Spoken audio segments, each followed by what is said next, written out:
ಎಲ್ರಿಗೂ ನಮಸ್ಕಾರ ಸ್ನೇಹಿತರೆ.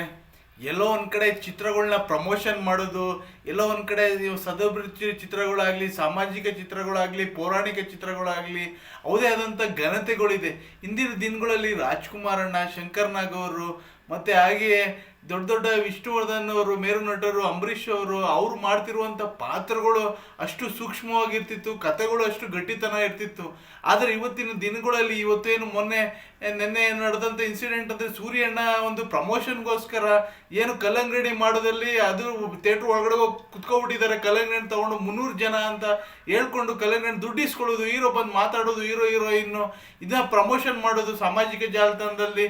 ಮತ್ತು ಹಾಗೆಯೇ ಒಬ್ಬ ಯುವಕ ಪ್ರೆಸ್ನವ್ರು ಮಾತಾಡುವಂಥ ಸಂದರ್ಭದಲ್ಲಿ ಪೆಟ್ರೋಲ್ನ ಕುಡಿದ್ಬಿಡೋದು, ಮತ್ತೆ ಅದನ್ನ ಇನ್ನೊಂದು ವಿಡಿಯೋ ಮಾಡಿ ನಾನು ಇದಕ್ಕೆ ಜೇನುತುಪ್ಪ ಹಾಕ್ಕೊಂಡಿದ್ದೀನಿ, ಮತ್ತು ಹಾಗೆ ಇದಕ್ಕೆ ಜೀರೋ ಹಾಕ್ಕೊಂಡಿದ್ದೀನಿ ಅಂತ ಮತ್ತೆ ವಿಡಿಯೋನ ಮಾಡಿ ಅರಿಬಿಟ್ಟೋದು, ಮತ್ತು ಇವನ್ನ ಎತ್ಕೊಂಡು ಹೋಗೋದು ಹಾಸ್ಪಿಟ್ಲಿಗೆ. ಡ್ರಾಮಾಗಳು ಎಲ್ಲೋ ಇವನು ಬಂದಿದ್ದಾನೆ, ಚೆನ್ನಾಗಿದ್ದಾನೆ ಅಂತ ಅವ್ರು ಹೀರೋ ಹೇಳೋದು.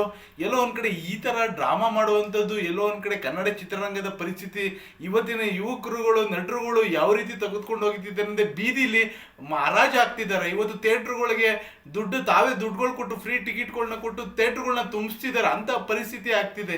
ಎಲ್ಲೋ ಒಂದು ಕಡೆ ಇದಕ್ಕೆ ಯಾರು ಹೊಣೆ? ಎಲ್ಲೋ ಒಂದು ಕಡೆ ಇವತ್ತು ಚಿತ್ರಗಳನ್ನ ತೆಗೆಯುವಂಥದ್ರಲ್ಲಿ ವಿದೇಶಕ್ಕೆ ಹಾರುವಂಥದ್ದು, ವಿದೇಶದಲ್ಲಿ ನಮಗೆ ಅಲ್ಲಿ ಲಂಡನ್ನು, ಸಿಂಗಾಪುರ್, ಮಲೇಷ್ಯಾದಲ್ಲೇ ಚಿತ್ರೀಕರಣ ಆಗಬೇಕು ಅಂತೇಳಿ ದೊಡ್ಡ ದೊಡ್ಡ ಪ್ರಚಾರ ಮಾಡಿಕೊಂಡು ಅಲ್ಲೋಗಿ ಚಿತ್ರೀಕರಣ ಮಾಡೋದಾಗಲಿ. ಆದರೆ ಇಲ್ಲೇ ಎಷ್ಟು ಸ್ಥಳಗಳಿದೆ, ಇಲ್ಲೇ ಚಿಕ್ಕಮಗಳೂರು, ಶೃಂಗೇರಿ ಮತ್ತು ಹೊರನಾಡು ಎಷ್ಟೆಷ್ಟು ಪ್ರವಾಸಿ ಸ್ಥಳಗಳಿದೆ. ನಮ್ಮ ಮೈಸೂರು ಎಷ್ಟೆಷ್ಟು ಇಡೀ ಏನು ಕಟೀಲು ದುರ್ಗಾ ಪರಮೇಶ್ವರಿ ಎಷ್ಟೆಷ್ಟು ಪವಿತ್ರವಾದಂಥ ಸ್ಥಳಗಳಿದೆ. ಧರ್ಮಸ್ಥಳ ಎಷ್ಟೆಷ್ಟು, ರಾಘವೇಂದ್ರ ಸ್ವಾಮಿ ಮಂತ್ರಾಲಯ ಎಷ್ಟೆಷ್ಟು ಪವಿತ್ರವಾದಂಥ ಈ ಒಂದು ಪುಣ್ಯಭೂಮಿ ಇದೆ, ಎಷ್ಟೆಷ್ಟು ಪ್ರವಾಸಿ ಸ್ಥಳಗಳಿದೆ. ಅದನ್ನೆಲ್ಲ ಬಿಟ್ಬಿಟ್ಟು ಇವತ್ತು ವಿದೇಶಕ್ಕೆ ಹಾರಿ ಅಲ್ಲಿ ಚಿತ್ರೀಕರಣ ಮಾಡ್ಕೊಂಡು ಬಂದು ಈ ರೀತಿ ದೊಂಬರಾಟಗಳನ್ನ ಮಾಡೋದು, ಎಲ್ಲೋ ಒಂದು ಕಡೆ ಈ ಸೂರ್ಯಣ್ಣದ ಚಿತ್ರದ ಪ್ರಮೋಷನ್ ಮಾಡೋದು, ಎಲ್ಲೋ ಒಂದು ಕಡೆ ಇಡೀ ಒಂದು ಕನ್ನಡ ಚಿತ್ರಕ್ಕೆ ಅವಮಾನ.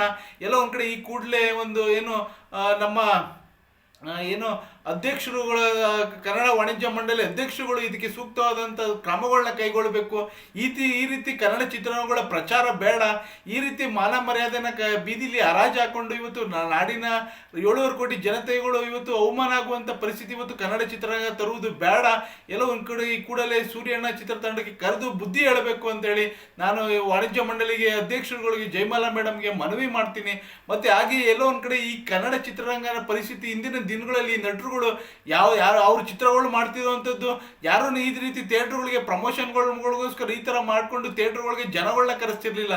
ಉತ್ತಮವಾದಂಥ ಸಾಂಸಾರಿಕವಾದಂಥ ಪೌರಾಣಿಕವಾದಂಥ ಚಿತ್ರಗಳನ್ನ ಕೊಟ್ಟು ಜನಗಳೇ ಮುಗಿಬಿದ್ದು ಟಿಕೆಟ್ಗಳನ್ನ ತಗೊಂಡು ಅವ್ರ ಕಟೌಟ್ಗೆ ಹಾಲಭಿಷೇಕ, ಆ ಹೂವಿನ ಅಲಂಕಾರ ಮಾಡಿ ಥಿಯೇಟ್ರ್ ಒಳಗಡೆ ಹೋಗ್ತಿದ್ರು.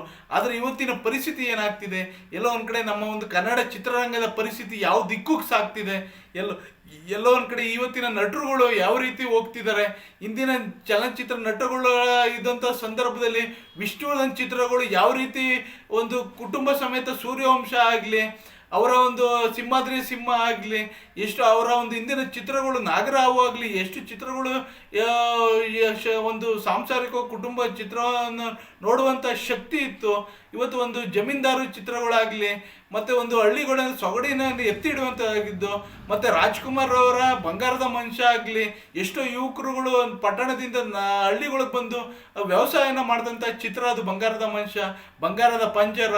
ಎಷ್ಟೆಷ್ಟು ಸಂಪತ್ತಿಗೆ ಸವಾಲು. ಇವತ್ತು ಸಂಪತ್ತಿಗೆ ಸವಾಲು ಪ್ರಸನ್ನದಲ್ಲಿ ರಿಲೀಸ್ ಆಗಿದೆ. ಇವರೇ ಟಿಕೆಟ್ ಕೊಟ್ಟು ಕರೀತಿದ್ದಾರೆ.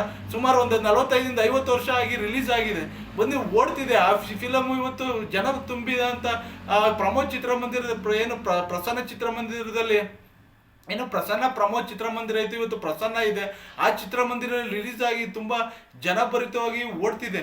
ಎಲ್ಲ ಒಂದು ಕಡೆ ಇವತ್ತು ಕನ್ನಡ ಚಿತ್ರರಂಗನ ಯಾವ ರೀತಿ ಇವತ್ತು ಹರಾಜು ಆಗ್ತಿದ್ದಾರೆ ಅಂದರೆ ಇವತ್ತಿನ ನಟರುಗಳು ಎಲ್ಲೋ ಒಂದು ಕಡೆ ನೋವಿನ ಸಂಗತಿನೇ. ನಾನು ಎಲ್ಲೋ ಒಂದು ಕಡೆ ಸಾಮಾಜಿಕ ಜಾಲತಾಣದಲ್ಲಿ ಅವರ ಪ್ರಮೋಷನ್ಗಳು ವಿಡಿಯೋ ಏನು ಮಾಡ್ತಿದ್ರು, ಕಲ್ಲಂಗಡಿ ಅನ್ನೋದು, ಮತ್ತು ಈ ಒಂದು ಪೆಟ್ರೋಲ್ ಕುಡಿಯುವಂಥದ್ದು, ಇವರ ಒಂದು ಆಟಗಳು, ಇವರ ಒಂದು ಎಲ್ಲೋ ಒಂದು ಕಡೆ ಇವರ ಒಂದು ದೊಂಬರಾಟಗಳು ನೋಡಿ ಎಲ್ಲೋ ಒಂದು ಕಡೆ ನನಗೆ ನಾಚಿಕೆ ಆಯಿತು.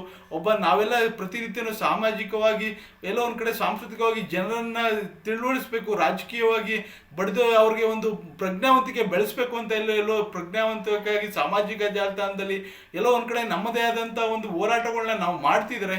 ಇವತ್ತು ಇವ್ರು ಈ ರೀತಿ ಸಾಮಾಜಿಕ ಜಾಲತಾಣ ಯಾವ ರೀತಿ ಉಪಯೋಗಿಸ್ಕೊತಿದ್ದಾರೆ, ಅಶ್ಲೀಲವಾಗಿ ಮತ್ತೆ ಈ ರೀತಿ ದೊಂಬರಾಟವಾಗಿ ಈ ತರ ಪೆಟ್ರೋಲ್ದು ಅರಸಾಹಸ ಮಾಡ್ಕೊಂಡು ಎಲ್ಲೋ ಒಂದ್ ಕಡೆ ನಾಚಿಕೆಗಳಾಗೋದು, ಎಲ್ಲೋ ಒಂದ್ ಕಡೆ ಪ್ರತಿಯೊಬ್ರು ಜನಸಾಮಾನ್ಯರಿಗೂ ಅರ್ಥ ಆಗ್ಬೇಕು, ಎಲ್ಲೋ ಒಂದ್ ಕಡೆ ಈ ಒಂದು ವ್ಯವಸ್ಥೆ ಬದಲಾವಣೆ ಆಗ್ಬೇಕು. ಬದಲಾವಣೆ ಆಗ್ಲಿಲ್ಲ ಅಂದ್ರೆ ನಾವು ಮೊದಲು ಬದಲಾವಣೆ ಆಗ್ಬೇಕು. ನಾವು ಸತ್ತ ಪ್ರಜೆಗಳು ಏನಾಗಿದ್ದೀವಿ, ನಾಗರಿಕ ಸಮಾಜದಲ್ಲಿ ಬದಲಾವಣೆ ಆದ್ರೆ ಎಲ್ಲವೂ ಒಳ್ಳೇದಾಗುತ್ತೆ. ಎಲ್ಲೋ ಒಂದ್ ಕಡೆ ಇಂಥ ಒಂದು ಅವಿವೇಕಿಗಳು ಮಾಡುವಂಥದ್ಕೆ ಕನ್ನಡ ಚಿತ್ರರಂಗಕ್ಕೆ ಅವಮಾನ, ಇಂಥ ಒಂದು ವ್ಯವಸ್ಥೆಗೆ ಧಿಕ್ಕಾರ ಅಂತ ಹೇಳಿ ನಾನು ವಿಡಿಯೋನ ಮುಗಿಸ್ತಿದ್ದೀನಿ. ಈ ವಿಡಿಯೋ ಜಯಮಾಲಾ ಅವರಿಗೆ ತಲುಪೋರ್ಗು ಶೇರ್ ಮಾಡಿ ಮತ್ತೆ ಕಾಮೆಂಟ್ ಮಾಡಿ, ನಿಮ್ಮ ಅಭಿಪ್ರಾಯನ ತಿಳಿಸಿ. ಜೈ ಹಿಂದ್, ಜೈ ಕರ್ನಾಟಕ, ಮತ್ತೆ ಒಂದೇ ಮಾತರಂ.